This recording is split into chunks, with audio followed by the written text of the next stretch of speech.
Bonjour. En 2010, j'écrivais un article sur la burqa intitulé Religion, respect toujours, tolérance jusqu'où. C'était l'actualité du moment, mais je pourrais parfaitement reprendre ce titre aujourd'hui.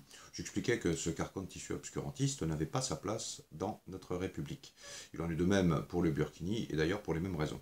Pendant le débat sur le mariage homo, je fustigeais le déferlement de haine émanant de catholiques intégristes qui se réfugiaient derrière de prétendues saintes écritures, qu'ils n'hésitaient d'ailleurs pas à déformer pour justifier et nous servir leur discours rance et croupi. Sur les réseaux sociaux, j'expliquais avec force d'exemple que les moralistes excessifs sont souvent les plus pervertis et les plus dépravés. Ils vivent à l'opposé de ceux qu'ils prônent, bien souvent, et dans tous les cas, aux dépens de ceux qui les écoutent. La République doit toujours être vigilante face aux excès religieux. Depuis 1905, la chose religieuse est tenue en respect. Dieu et César ont chacun leur place. Et il ne devrait plus y avoir de salade. Salade César, bon, oui. Hélas, régulièrement, les cultes s'invitent dans le débat public en hurlant à l'injustice dès que la France ne plie pas face à leurs desiderata. La République n'a pas à se soumettre aux religions, c'est aux religions à se conformer à nos lois. Manuel Valls l'a d'ailleurs rappelé récemment. Leurs armes favorites à ces gens-là, toujours les créer à l'injustice et à la stigmatisation, l'anticléricalisme, l'islamophobie, etc. C'est une technique qui consiste à verrouiller le débat en tentant d'enfermer tout contradicteur dans la case raciste et xénophobe. Madame Boutin et Monsieur Poisson, avec leur parti, illustrent parfaitement le débordement du religieux sur le domaine public. Remarquez, bon, ils pèsent 1%, ces gens-là, hein, et l'actualité nous donne des exemples plus inquiétants en matière d'excès religieux. La gauche électoraliste et la droite poltronne ont laissé faire tout cela. À droite, par crainte d'être assimilé au Front National, qui lui au contraire s'en nourrit tel un charognard, et à gauche, pour une partie d'entre eux, c'est à cause d'un électoralisme répugnant et complice qu'ils ont gardé le silence. Et oui, parce que les fous de religion, ça vote aussi, hein, et une certaine gauche s'est fait une spécialité de mendier leur suffrage. Vous l'avez compris, ce n'est pas ma gauche. Leur silence complice, leur subvention à des associations pseudo-culturelles, sportives et autres, mais en réalité bel et bien religieuses intégristes, nous ont conduits dans le marasme actuel. Ils sont parfaitement responsables, mais pas coupables. On connaît la formule du monsieur qui se pavane encore sous les ordres de la République et sur les plateaux télé pour donner ses leçons à tout le monde. Monsieur Fabius, hein, évidemment. Petit retour en arrière. L'affaire du voile dans les années 80 n'a pas été traitée comme il se devait. Il fallait rappeler la loi de 1905 et la circulaire de 1936. La chose a été réglée. Au lieu de cela, M. Jospin, à l'époque ministre de l'Éducation nationale, a tergiversé, laissant un coin enfoncé dans notre Marianne, et la pauvre en est encore endolorie. Or, c'est précisément en gardant le silence sur des excès revendicatifs des intégristes islamiques que l'islam des Lumières est également stigmatisé par effet d'amalgame. On constate que le discours des gauchistes autruches et archaïques non contentes de scléroser le débat et a fortiori l'action nuit à ceux qu'elle feint de défendre. Revenons au FN. Si le Front National est un arbre pourri des racines aux fruits, il ne doit plus empêcher la classe politique de traiter les problèmes comme il convient, et ce, sans se positionner en fonction de ce que fait, dit ou écrit ce parti. Bref, il faut arrêter cette erreur trentenaire qui fait que le Front National a négativement influencé la vie politique française en verrouillant le débat et l'action. Le FN fait partie du système qu'il fait mine de dénoncer alors qu'il s'en nourrit grassement à l'image de la famille Le Pen qui vit confortablement grâce aux indemnités et autres subventions perçues par elle-même ou son parti. Oui, le Front National est co-responsable de ce qui se passe sans pour autant avoir été aux affaires. C'est là son pouvoir de nuisance. Alors vous allez me dire, Front National ou intégriste islamique, il faut choisir. Ben non, il ne faut pas choisir, ni l'un ni l'autre. Je récuse également les discours aux formules des idiots intégristophiles, pseudo-humanistes et aux postures aussi creuses que leurs idées. Ça suffit. La police des mots interdisant de penser, de débattre, le refus idéologique de voir les problématiques sociétales constitue le terreau de tous les maux sociétaux actuels. Il faut reconnaître que le Front National a fait une sorte de hold-up moral sur les symboles de la République. Il convient de reprendre possession de ce qui nous appartient et de réaffirmer qu'être de gauche est parfaitement compatible avec le patriotisme qui signifie aimer sa patrie, donc son pays. C'est tout aussi compatible d'ailleurs avec la défense de la nation française et des symboles de la République. Pour rappel, lors de la Révolution de 1789, c'est la gauche qui a porté le concept de nation républicaine et de citoyen au centre de la nation. La droite, elle, s'y est opposée. La gauche, comme la droite d'aujourd'hui, devrait s'en souvenir. La gauche pour être plus conforme à ses valeurs fondatrices, et la droite pour être un petit peu plus modeste. Le FN a confisqué et sali nos fondamentaux. Il convient de lui en reprendre les symboles et de lui nier toute légitimité à les revendiquer. En matière d'outrance religieuse, on ne peut pas, on ne doit pas se taire sur les revendications de Français au nom de l'islam.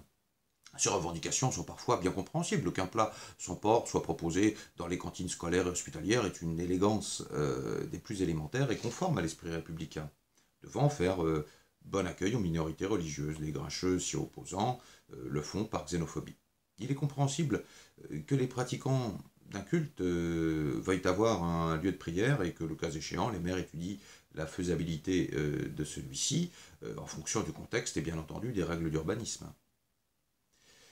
Notons toutefois que dans les régions manquant de logement, un lieu de culte n'est pas l'urgence et que chacun peut prier chez lui, louer une salle ou se déplacer. Des solutions sont toujours possibles, toutefois on ne peut multiplier les lieux de culte jusqu'à l'exagération ni jusqu'à l'exaspération. En revanche, une chose doit cesser.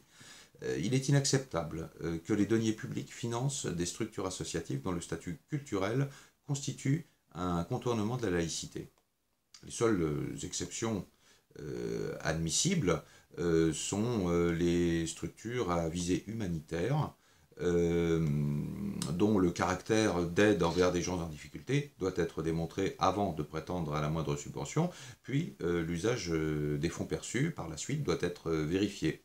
Le reste ayant trait à la religion n'a pas à être financé. Alors, précision sur l'entretien des églises. En 1905, l'État a confisqué les églises au clergé. Il en est donc propriétaire. Ces églises sont à la fois lieu de culte et patrimoine national, du moins pour celles datant d'avant 1905. Si dans les pays islamiques, la loi est l'islam, en France, notre culture, notre histoire se sont construites autour du christianisme. Je sais que certains à gauche feignent de l'ignorer, mais c'est une réalité. Ces gens sont au mieux des ignares, au pire des faux culs, prêts à s'offrir sans vergogne pour mendier quelques suffrages. La France n'a pas à renoncer à son histoire ni à sa culture. Toute demande allant dans ce sens est déplacée. Par exemple, exiger le retrait de sapins de Noël dans les lieux publics par ceux qui demandent du halal, reconnaissez que ça ne demande pas de sel. Il faut savoir que avant que la France soit chrétienne, nous fêtions le solstice d'hiver. Oui, et dans des conditions très proches. La France a des traditions et une histoire ancrée de longue date. À propos de revendications déplacées, Dalil Boubaker suggère que l'on mette les églises vides à disposition de l'islam. Si ce n'est conquérant, c'est pour le moins inapproprié et de nature à accentuer le rejet de l'islam. M. Boubaker demande également le doublement du nombre de mosquées. Avant de réclamer cela, l'islam a des garanties à donner à la République. Il doit condamner et évincer sans délai les prêches salafistes, tels ceux expliquant aux enfants que la musique c'est le diable, que les femmes peuvent être lapidées et autres propos totalement indignes d'un homme de foi, d'ailleurs indigne d'un homme tout court. L'islam doit cesser de promouvoir par son silence toute infériorisation des femmes et avoir des revendications en rapport avec ce qu'il apporte au pot commun de la République et cesser de prétendre à des accommodements toujours plus nombreux. D'ailleurs, aujourd'hui, qu'apporte l'islam au pot commun de la République? Et que peut-il apporter à l'avenir? Voilà des questions qu'il serait intéressant de poser sur le domaine public. Alors, des exigences nouvelles au nom de l'islam dans les entreprises, hôpitaux, écoles, prisons, plages maintenant, des plus incongrues, crispent notre société et donnent l'image d'un islam envahissant, exigeant toujours plus que les autres religions. Ça fait monter le rejet de celui-ci ainsi que le Front National. Pour ceux doutant de ce que je dis, le net regorge d'exemples publiés dans la presse de toute obédience politique. Je fais cette précision et ne la renouvellerai pas à chaque exemple. Tout ce qui suit est vérifiable et, dans une certaine mesure, récurrent. Certains dans le monde meurent de faim, d'autres exigent du halal. Alors que le prix moyen d'un repas en restauration scolaire reste modique, voire gratuit pour les coefficients familiaux les plus avantageux, il existe des familles exigeant de façon véhémente que leur enfant ne soit nourri exclusivement qu'au halal. Certaines familles poussent jusqu'à exiger que les produits halal ne soient pas stockés trop près du porc pour ne pas souiller cette nourriture sainte, et que le personnel des cantines serve ses repas bras couverts. Non mais pourquoi pas en queue de pie et une révérence à chaque élève, le tout en baissant les yeux aussi. Imaginez une seconde que des juifs catholiques ou simplement des agnostiques expliquent qu'ils refusent que leur nourriture soit souillée par du halal. Tout le monde hurlerait au racisme et a raison. Dans l'autre sens, ce n'est pas plus acceptable, et les arguties religieux ne justifient pas les demandes aussi outrancières. De plus, les juifs catholiques et non religieux n'ont pas à être forcés de consommer ces nourritures, et multiplier les menus selon les désiderata religieux n'est ni faisable ni souhaitable. Si nous acceptons le halal, les juifs seront en droit d'avoir de la nourriture cachère. Ce serait ingérable pour le personnel des restaurations collectives. Il y a la nourriture de la République, bonne pour chacun. Ceux n'en voulons pas peuvent se débrouiller autrement, et dans le cas contraire, eh bien, ma foi, ils feront avec. J'ajoute que le halal sans électronarcose, c'est-à-dire sans que la bête ne soit rendue inconsciente par choc électrique, doit être interdit à la production comme à l'importation. Dans les prisons, 30 000 détenus sur 70 000 se disent musulmans, et le halal fait débat. Là, plus qu'ailleurs, cette demande est incongrue. Le politique n'a pas jugé une seconde fois un détenu, c'est vrai, mais enfin tout de même. L'école est optionnelle et la prison uniquement... Enfin non, c'est l'inverse d'ailleurs. L'école est obligatoire et la prison uniquement optionnelle. Je sais que certains politiques, y compris dans ma ville, sont potentiellement candidats à cela, mais enfin tout de même. Que l'État assure déjà des conditions médicales acceptables pour les détenus et un cadre de travail décent pour le personnel, et que les prisonniers ne soient pas assis dans des cellules prévues pour 4 avant que d'accéder à des revendications religieuses. Qui soit dit en passant d'ailleurs, les détenus sont nourris aux frais du contribuable, qui lui n'a pas à financer le confort religieux de ses prisonniers. Alors autre chose, des lieux de culte dans l'entreprise sont de plus en plus souvent demandés. Alors ça c'est très étonnant. Pour faire quoi? La prière 5 fois par jour, donc avec des horaires de travail aménagés. Seuls certains travailleurs handicapés ou malades chroniques ont droit à de tels aménagements dans le cadre de leur travail, et je refuse de considérer les musulmans comme des malades. Tout comme on choisit son, ses partenaires sexuels, on choisit sa religion de ne pas en avoir. Doit-on aménager des espaces en entreprise réservés aux employés ayant des difficultés à contenir leur libido pendant une journée de travail? Peut-être que Robert Rochefort serait favorable à ça, mais pas moi. Je pense que, en plus, ce serait stigmatisant pour les musulmans qui iraient prier pendant que les autres bossent. Vous voyez? Au passage, rappelons aux machinistes de la RATP qui refusent de prendre le volant après une femme que ni l'entreprise ni l'État n'ont à se soumettre aux contraintes personnelles choisies par leurs employés. Que dire à ces gens qui, au nom de l'islam, refusent de passer un entretien d'embauche avec une femme? Eh bien, dans les deux cas, ils expliqueront à Pôle emploi qu'ils refusent de s'entretenir avec une femme et de s'asseoir sur une chaise occupée par une femme précédemment. Pas sûr que ça passe très bien à Pôle emploi ni à la CAF. On peut essayer. La grande revendication de ces dernières années, les horaires spécifiques pour les femmes dans les piscines municipales, au nom de la pudeur. Déjà, accepter de définir des horaires spécifiques pour qui que ce soit implique nécessairement de priver les autres usagers de cette même plage horaire. Quant à l'argument de la pudeur, je ne savais pas qu'une femme en maillot de bain, qui plus est dans une piscine, était impudique. Un homme en slip de bain, c'est pudique, même s'il y a beaucoup moins de tissu. Quelle étrange conception de la pudeur. En France, pays civilisé, c'est à l'homme de se tenir face à une femme, pas à une femme de s'en les dire ni de se cacher pour éviter que certains hommes ne se comportent en porc.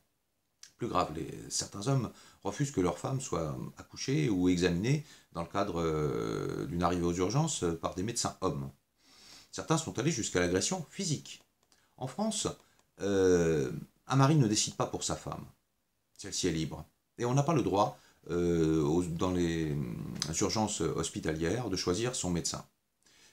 Ça perturbe le service, a fortiori dans le cadre des urgences. Ces demandes sont incongrues et les violences inadmissibles doivent être systématiquement traitées au pénal. La mesure de la ministre de l'Éducation nationale visant à proposer des cours d'arabe dans nos établissements scolaires est clientéliste et inappropriée. Dans les zones où ils seront le plus enseignés, l'éducation nationale ne parvient déjà pas à assurer les enseignements basiques. Les élèves ne se sentiront certainement pas plus intégrés en ayant un outil communautaire de plus, sans maîtriser les fondamentaux que sont la langue française et l'histoire du pays. Ça constitue quand même un socle minimum commun et sans lequel eh bien, on ne peut pas se sentir parfaitement intégré à la nation. L'éducation nationale, outre le halal, fait l'objet dans certains établissements de revendications à la limite de la pathologie mentale. En effet, que dire de gens qui, au nom d'une religion, remettent en cause l'exactitude de ce qui est enseigné et refusent que certains points du programme scolaire soient appris à leurs enfants? Au nom de quoi accepter cela? Si les parents royalistes contestent l'enseignement de la Révolution française, doit-on l'accepter? Alors pourquoi accepter les autres susceptibilités mal placées? Demande irrecevable. Je vous donne un autre exemple. La Terre est ronde. Au nom de l'Église catholique qui l'a reconnue sous Jean-Paul II, ils ont pris du temps. Devait-on accepter de ne pas enseigner ce fait à l'école pour ménager la susceptibilité catholique? Bien certainement pas. Eh bien, il en est de même pour l'islam. Quant à l'histoire de France, nous n'avons ni à la tronquer, ni à en rougir. L'histoire et les sciences dans nos écoles ne se décrètent, ni ne se discutent, ni ne se nient, elles s'apprennent. C'est tout. Je sais, bien entendu, la difficulté que peut constituer la gestion de ces demandes dans les divers milieux où elles sont exprimées. C'est bel et bien au législateur de se saisir de ces problèmes, car la gestion de ces outrances ne doit plus reposer sur les seules épaules du chef d'établissement, du chef du personnel, ni même du maire. Ce cadre légal, clair, défini par la loi, doit faire l'objet d'un débat au plus vite, et ce, avant les présidentielles de 2017, afin que la campagne ne soit pas viciée par ceux qui, de part et d'autre, veulent s'approprier la République. Je fais observer aux gens indignés par ce que je dis, ne voulant surtout pas prendre la peine de vérifier chaque élément que je cite de crainte de constater la véracité de mes propos, qu'aucune autre communauté en France ne demande autant. Je dis bien aucune. Autre particularité, les autres minorités, qu'elles soient religieuses, ethniques, culturelles, sexuelles, ne demandent qu'à être traitées de façon égalitaire. Elles ne demandent pas à la France de se réduire, de se nier ou de se laisser dominer. L'islam est une communauté qui a les mêmes droits et les mêmes devoirs que les autres, mais également elle doit se conformer aux mêmes contraintes que les autres. Je pose la question, comment peut-on demander à ne pas être stigmatisé et passer son temps à revendiquer des accommodements dont un certain nombre constituent en eux-mêmes une stigmatisation? Il y a là une contradiction dont le problème est endogène à l'islam de France. À force de revendications permanentes, l'islam est en train de scier la branche sur laquelle il se trouve.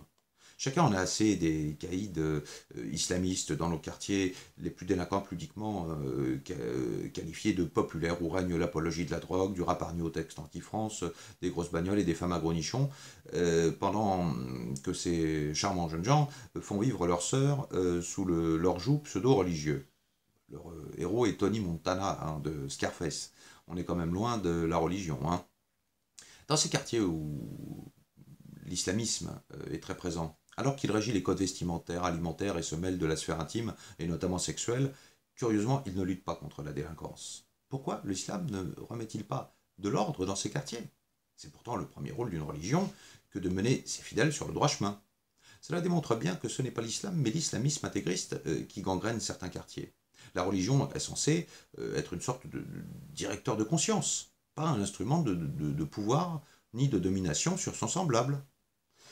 Dans mon entourage, on me conseille de me taire sur ces choses-là, de les laisser de côté. Ce sont des sujets sensibles, etc. Eh bien, non. Se taire, c'est ce que font les autruches politiques d'arrière-garde depuis 30 ans, et ce silence complice doit cesser sans délai, car il nourrit le double phénomène de conforter les islamistes dans leur démarche d'appropriation du territoire national, et cela conforte également le FN, qui lui se nourrit des premiers. Je considère les deux comme nuisibles et dangereux, et si vous, amis de gauche, vous ne réagissez pas, ce sera, tôt ou tard, le FN au pouvoir. Et vous, musulmans paisibles, subirez ce que vous aurez laissé faire. Car c'est bien à vous, musulmans, d'écarter vos brebis galeuses. Vous avez un rôle primordial à jouer, et dès maintenant. En effet, regardez, quand il y a une affaire de pédophilie dans l'Église, on réagit en demandant instamment à l'Église de se justifier. Cette démarche est légitime, et je la fais moi-même parfois de façon très virulente. Pourquoi devrait-on agir autrement envers l'islam? Quand des meurtres et autres crimes sont commis, au nom d'une religion, il arrive un moment où nous sommes en droit, à minima, de demander des explications à celle-ci.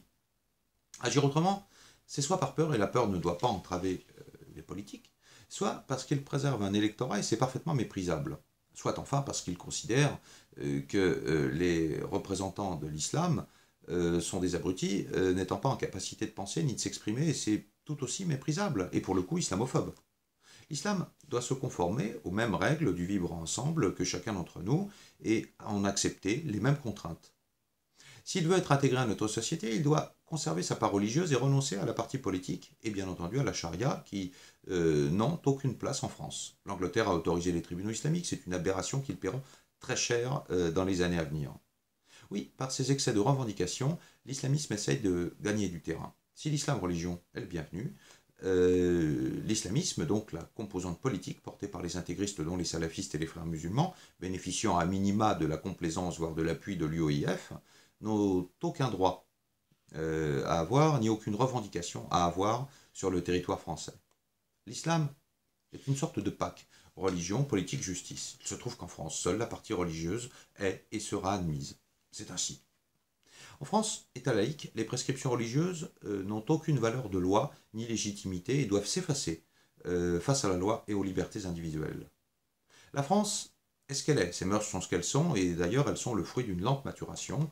Nos grands penseurs, notamment du siècle des Lumières, ont œuvré, se sont battus pour se libérer du joug religieux et de l'Église catholique à l'époque. Vous comprendrez bien que ce n'est pas pour accepter les dictats d'une déformation sectaire extrapolée d'une religion arrivée il y a 50 ans. De même qu'il y a eu les chemises brunes, il y a aujourd'hui burqa et burkini, deux vêtements non prescrits par le Coran qui sont défendus par une gauche archaïque en état de mendicité électorale. Le tout bien entendu promu par les intégristes musulmans. Les féministes au rabais et les politicards mendiants des voix dans le caniveau de la République renforcent le FN et les intégristes, à croire que c'est leur fonction première à ces gens-là. Je pose la question aux féministes défendant burqa et burkini au nom de la liberté des femmes. Le jour où des femmes, au nom de je ne sais quelle aberration religieuse, revendiqueront le droit d'être promenées en laisse et de dormir au pied du lit de leur mari, sur quoi vous baserez-vous pour défendre ces prétendues libertés? Vous êtes pitoyables. Maintenant, à vous, messieurs les talibans de la culotte. Poussons votre raisonnement jusqu'à l'absurde. Pas besoin de pousser beaucoup, hein. Aux terrasses d'un café, un homme en short, très court, ample, en haut débardeur, sourire avenant. Cet homme, supposons qu'il soit très beau. La légèreté de sa tenue ne risque-t-elle pas de susciter chez nombre de vos sœurs le désir, voire chez vous-même ou chez vos frères? Pourtant, vous le laissez tranquille, préférant agresser des femmes exerçant pourtant simplement la même liberté. Je déraille? Pas tant que ça. Je fais allusion à ce mannequin homme refoulé à la frontière d'Arabie Saoudite ou d'Iran, je ne sais plus, au motif qu'il était trop beau et que sa beauté constituait un risque. Eh bien, en France, la beauté n'est pas un risque. La beauté s'admire, se jalouse, elle est l'objet de désirs parfois ambigus, mais jamais elle n'a à se cacher pour éviter de mettre en face de leurs contradictions ceux écumant de haine pour l'objet de leurs désirs, parfois refoulés. Comme je l'ai déjà dit, de la frustration naît la perversion. L'excès religieux est aussi une perversion en soi, dès l'instant où elle conduit à imposer aux autres des restrictions de liberté. Vouloir contrôler autrui, et a fortiori sa sexualité, est un plaisir pervers relevant d'un mécanisme sadique pathologique. C'est aussi, curieusement, le fantasme de tout religieux maladif. Les intégristes, dont les excès sont source de bien des maux autour du globe, doivent arrêter de salir l'islam, et c'est à vous, musulmans, d'écarter et de faire taire ceux qui instrumentent votre religion. Aux intégristes, je dis que chacun est libre, y compris de partir dans un pays où la religion prime surtout, y compris sur le bon sens et l'humanisme. Oui, la France est mixte. On se regarde avec désir si on le veut, on mange ce que l'on veut, on fait ce que l'on veut, bref, on est libre. C'est d'ailleurs souvent pour cette liberté, mesdames et messieurs les islamistes, qui encore vous comportiez comme des mécréants, que vos ancêtres sont venus en France. C'est aussi souvent pour fuir ce que vous pensez être si formidable qu'ils sont venus en France. Votre idéal n'est qu'un monde de terreur et d'obscurantisme. Vous voulez le reproduire en France alors qu'à l'image du communisme, il ne fonctionne nulle part. En voulant reproduire ce que vos ancêtres ont fui, vous les insultez, vous les méprisez, vous les niez. Alors que vous voulez vous offrir le meilleur, vous leur faites la plus grande honte qu'ils n'auraient jamais imaginée dans leur pire cauchemar. Vous êtes à la fois la honte de la République et celle de vos ancêtres. Mes propos constituent un avertissement aux musulmans. Plutôt que de soutenir les ennemis de l'humanité que sont Daesh et dans une moindre mesure des intégristes des frères musulmans et les salafistes, qui sont d'ailleurs assez proches dans l'approche de l'appréhension de l'être humain des intégristes d'Yessiré chez les catholiques intégristes, hein, vous devriez prier pour que la France reste la France et que les musulmans ne soient pas les juifs des années 2020. Les musulmans des Lumières commencent à se lever. La République doit les aider à affirmer ce qu'est l'islam et contrer avec eux l'obscurantisme qui essaye de s'approprier cette religion. Sachez que je forme des vœux pour que l'islam triomphe de ces intégristes qui se servent du Coran pour accomplir leurs basses œuvres. Au nom des libertés, doit-on défendre celle des intégristes voulant à terme nous soumettre et restreindre les nôtres? Certainement pas. Petit message personnel à M. Hani Ramadan qui me conseille de faire passer l'homme avant mon drapeau et l'humanité avant un bout de territoire qui ne m'appartienne pas. Je suis désolé, mais c'est une tradition familiale. J'ai un grand-père qui, durant la guerre de 40, au péril de sa vie, a défendu ce bout de territoire et ce drapeau qui, c'est vrai, ne m'appartiennent pas. Mais enfin, je pense que j'ai une légitimité quand même plus grande que vous, qui n'avez déjà pas la nationalité française et qui en plus êtes proche d'idées assez obscurantistes. J'ai quand même une légitimité plus grande que la vôtre à défendre ce bout de territoire et ce drapeau. Et je pense que, M. Ramadan, c'est vous qui n'avez rien à dire sur la France. La France est ce qu'elle est. Si elle ne vous plaît pas, eh bien, ma foi, ne vous en occupez pas. Moi, je ne critique pas les pays tels l'Iran ou l'Arabie Saoudite et le fait que l'on puisse croiser à tous les coins de rue des femmes déguisées en Belphégor. Je ne critique pas non plus le fait que les femmes n'ont pas le droit de conduire, sans doute parce que c'est satanique. Vous voyez? Donc, Monsieur Ramadan, gardez vos critiques, je crois que c'est mieux.